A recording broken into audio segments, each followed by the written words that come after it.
ઘરમાં ગેરકાયદેસર ઘૂસીને વકીલ પર હુમલો કરનાર ભૂપત ભરવાડ વિરુદ્ધ મુખ્યમંત્રીને ફરિયાદ કરાશે। વકીલ પારસ વઘાસિયા પર હુમલો કરાયો હતો। સુરત જિલ્લાના 84 તાલુકાના એકલેરા ગામની બ્લોક નંબર 9 વાળી જમીનમાં અસામાજિક તત્વોએ એડવોકેટ માલિકની પરવાનગી વિના ઘૂસી જઈને ભારે તોડફોડ કરવાના કિસ્સામાં ગુનેગારો વિરુદ્ધ ગુનો દાખલ કરાવ્યા બાદ વકીલે હવે ગુજરાત પ્રદેશ પ્રમુખ CR પાટીલ તથા રાજ્યના CMને લેખિત ફરિયાદ કરશે।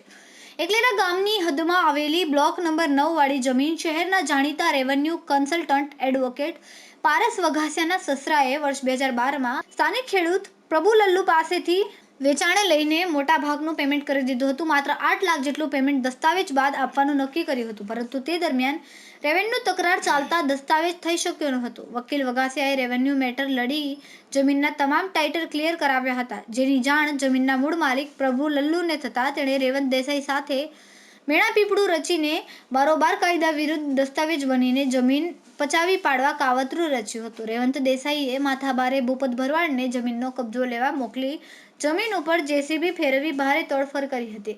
જોકે આ અંગેની જાણ કોઈકે વકીલ પારસ વઘાસિયાને કરી દેતા તેઓ સ્થળ ઉપર આવ્યા હતા અને તેમણે અસામાજિક તત્વોને આવું ન કરવા સમજાવ્યા હતા। ભૂપત ભરવાડને પૂછતા તેણે રેવંત દેસાઈના માણસો હોવાનું કહીને વકીલને પણ લાફા ઝીકી દીધા હતા અને જાનથી મારી નાખવાની ધમકી આપી હતી, જે અંગેની સચિન પોલીસ મથકમાં FIR નોંધાઈ ચૂકી છે। હાલ ગુનેગારો પોલીસ પકડતી બહાર છે, પરંતુ વકીલે ગતરોજ મંગળવારે સાંજે મીડિયા સમક્ષ કહ્યું કે ભરવાડ દ્વારા વકીલ ઉપર હુમલો કરવામાં આવ્યો છે, જે સાંખી લેવાશે નહીં। વકીલે રાજ્યના મુખ્યમંત્રી તથા પ્રદેશ પ્રમુખ CR પાટીલને લેખિત રજૂઆત કરવા માટેની તૈયારી કરી ગુનેગારો વિરુદ્ધ સખત કાર્યવાહી કરવા માંગણી કરી છે। કેમેરામેન સેનિલ વિરાણી સાથે વિશાલ છેઠા, માનવ પ્રભા ન્યૂઝ, સુરત। આપનું નામ ને આપનો પરિચય? પારસ ધીરુભાઈ વઘાસિયા, હું એડવોકેટ રેવન્યુ કન્સલ્ટન્ટ છું। તો પારસભાઈ, શું ઘટના બની હતી અને કેટલા દિવસ પહેલાંની છે? આ ગત 28 તારીખે ની ઘટના છે। હું મારા ઓફિસ રૂટીન સમય દરમિયાન મારા ઓફિસે હતો। એ દરમિયાન મને આજુબાજુમાંથી કોલ આવેલું કે તમારા જમીનની અંદર કોઈ તોડફોડ કરે છે અને તાર ફેન્સિંગ ને બોર્ડ ને બધું તોડફોડ કરીને જમીનમાં ઘૂસી ગયા છે।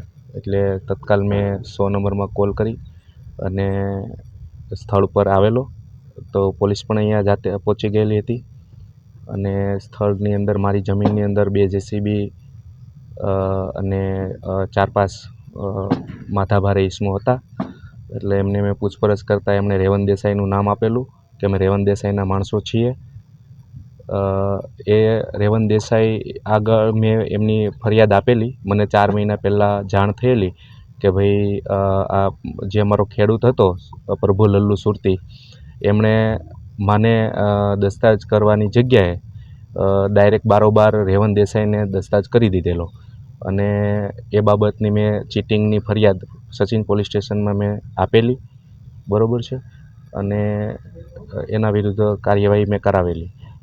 અચ્છા, હુમલો કરવામાં આવ્યો હતો, શેના દ્વારા હુમલો કરવામાં આવ્યો હતો ભાઈ?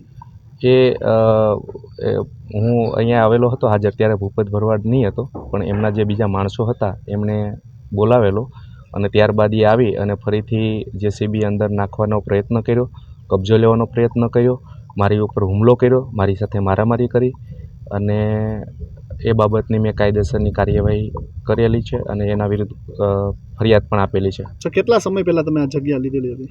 આ જગ્યા મેં સને 2012માં મારા સસરા રમેશભાઈ જીણાભાઈ કોરાટે વેચાણથી રાખેલી હતી। અચ્છા, પોલીસ દ્વારા શું કાર્યવાહી કરવામાં આવી? કયા પોલીસ સ્ટેશનમાં ફરિયાદ દાખલ કરી? પોલીસ દ્વારા FRI નોંધેલી છે, પણ જે કલમો એડ કરવાની છે તે હજી હાલ થઈ નથી અને આરોપીઓ જે વધારાના જે આરોપીઓ જે છે, આ રેવંત દેસાઈ, જે પ્રભુ લલ્લુ, જે મેન ગુનેગારો છે તે હજી પોલીસની રડારમાં નથી। શું માંગ છે? એક કહેવાય છે કે વકીલ ઉપર આ હુમલો થયો છે, બીજી વખત જોવા જઈએ તો હુમલો છે, શું માંગ છે તમારી? મારી આ બધા વિરુદ્ધ કાયદેસરની કાર્યવાહીની માંગ છે। આ તમામ વિરુદ્ધ અપ્રવેશ અને ગેરકાયદેસર રીતે મારી સ્થળમાં આવી અને મારી સાથે એક જો વકીલ જોડે જો આવી રીતના મારામારી થતી હોય અને વકીલ પાસેથી જો આવી રીતે કબજો લેવાઈ જતો હોય તો આમ પબ્લિકનું શું થાય? તો મારી માંગ એ જ છે કે કાયદેસર કાર્યવાહી કરી અને બધા જે આરોપીઓ છે તે કોઈને એક પણ આરોપીને છોડવાના થતા નહીં। અમારા વિડીયોની નવી અપડેટ મેળવવા માટે સબસ્ક્રાઇબ કરો માનવ પ્રભા ન્યૂઝ ચેનલને. બેલ આઇકન ક્લિક કરો લેટેસ્ટ વિડીયો સૌથી પહેલા મેળવવા માટે.